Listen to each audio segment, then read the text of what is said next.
మనిషి బ్రతకడానికి పట్టెడన్నం చాలు. అదే మనిషి గెలవడానికి పిడికెడు ఆత్మవిశ్వాసం ఉన్నా చాలు. ఎంత గొప్ప అద్భుతాలు సృష్టించవచ్చో చెప్పే రియల్ ఇన్స్పిరేషన్ స్టోరీ ఇది. ఆ ఊరి చరిత్ర గురించి చెప్పాలంటే స్వతంత్రం వచ్చినప్పటి నుండి ఇప్పటి వరకు ఆ ఊర్లో ఒక్క గవర్నమెంట్ ఉద్యోగి కూడా లేడు. అలాంటి ఆ చరిత్రని తిరగరాసింది ఓ అమ్మాయి. పేరు బిని ముడలి. ఒడిశాకు చెందిన బిని ముడలి మల్కన్గిరి జిల్లా గోవిందపల్లి సమీపంలోని కేమగౌడ గ్రామంలో పుట్టింది.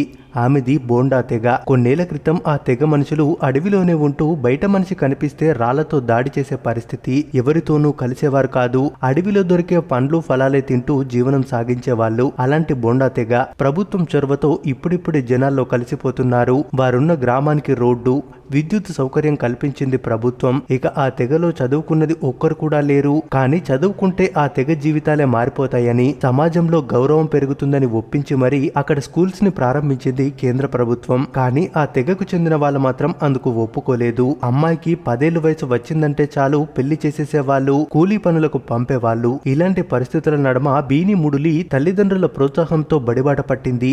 ఆమెను చూసి మరికొందరు బడికి వెళ్లడం మొదలుపెట్టారు. బీని ముడులి తండ్రి స్థానిక గవర్నమెంట్ స్కూల్లో వంట మనిషి, తల్లి అంగన్వాడీ ఉద్యోగి. తల్లిదండ్రులిద్దరికీ ఎంతో కొంత చదువు విలువ తెలుసు కాబట్టే బినీని ఉన్నతంగా నిలబెట్టేందుకు ఆమెకు అన్ని రకాలుగా తోడున్నారు. ఇక బిని కూడా కష్టపడి చదివి తన సత్తా ఏంటో చాటుకునేది. కానీ ఆ ఊర్లో 5వ తరగతి వరకే స్కూల్ ఉంది.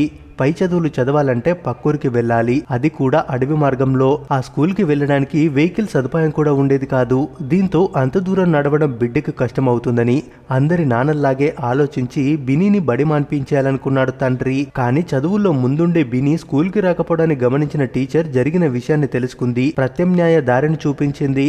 బడి దూరమైందని బిడ్డ చదువును ఆపించాలనుకోవడం కరెక్ట్ కాదని, నవోదయ ఎగ్జామ్ రాస్తే అక్కడే చదువుతో పాటు హాస్టల్ వసతి కూడా ఉంటుందని ఐడియా ఇచ్చింది. ఇక బిని కూడా హుషారుగా నేను రాస్తానని చెప్పింది. ఒకవేళ పాస్ అయితే ఓకే, లేదంటే మీరు చెప్పినట్టే ఇంట్లో ఉంటానని తండ్రికి చెప్పడంతో తండ్రి కూడా సరేనన్నాడు. ఇక ఆ పరీక్షలో బిని పాస్ అవ్వడమే కాదు, స్టేట్ 3rd ర్యాంక్ తెచ్చుకొని తన ఊరి పేరుని ఆ రాష్ట్రమంతా వినిపించేలా చేసింది. ఆ తర్వాత 10వ తరగతిలోనూ మంచి మార్కులతో పాస్ అయ్యి ఉన్నత చదువుల కోసం సిద్ధమవుతున్న సమయంలో చుట్టుపక్కల బంధువులు, ఊర్లో వాళ్ళు బిని ఇంటికి వచ్చారు. బిడ్డకి ఇప్పటికే 14 ఏళ్లు దాటిపోయాయి, పెళ్లి చేసి పంపక ఏంటి ఈ చదువులు అంటూ బిని నాన్నని ఆలోచనలో పడేశారు. మన తెగ ఆచారం మర్చిపోయావా, మీలాంటి వాళ్ళ వల్లే తెగ సంప్రదాయాలు గంగలో కలిసిపోతున్నాయంటూ నోటికొచ్చినట్లు మాట్లాడారు.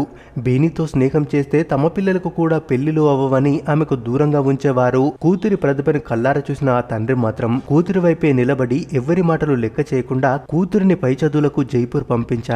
బిని అక్కడే డిగ్రీ పూర్తి చేసింది. ఆ తెగలో డిగ్రీ పూర్తి చేసిన మొట్టమొదటి అమ్మాయి బినీనే. అయితే అప్పటి నుండే ఆమెకు ఆర్థిక సమస్యలు ఎక్కువయ్యాయి. ఇంటికి రావాల్సిన పరిస్థితి. ఊర్లోనే ఓ ఆయుర్వేద డాక్టర్ దగ్గర అసిస్టెంట్ గా చేరింది. అలా వచ్చిన జీతంతో ఓ ఫోన్ కొనుక్కుని యూట్యూబ్ లో ఉండే క్లాసెస్ వింటూ గవర్నమెంట్ జాబ్స్ కి ప్రిపేర్ అయ్యేది.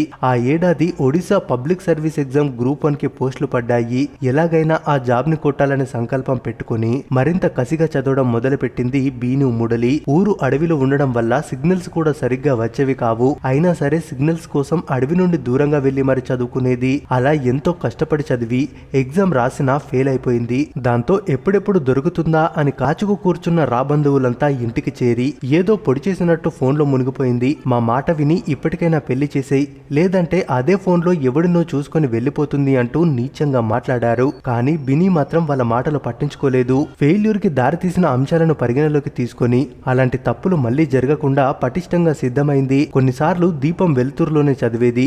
రోజుకు 8 నుండి 10 గంటలు కష్టపడేది. అలా 2022లో ఒడిశా పబ్లిక్ సర్వీస్ ఎగ్జామ్ రాసింది.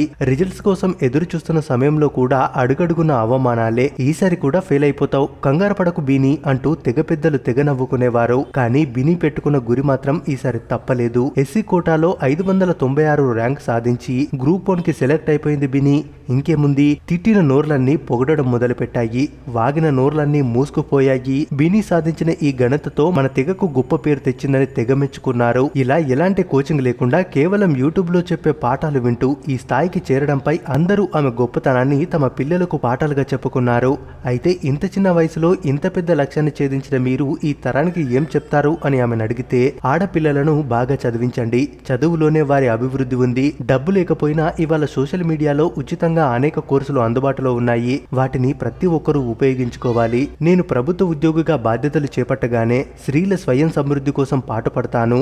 మా తెగకు రావాల్సిన సంక్షేమ పథకాలు అందరికీ వచ్చేలా కృషి చేస్తానని గర్వంగా చెప్పుకొచ్చింది బిని. నిజమే కదా, కారణాలు వెతుక్కుంటూ మన అసమర్థతను సంజాయిషి ఇచ్చుకునే మనకు ఈ బిని స్టోరీ ఓ మేలుకొలుపు.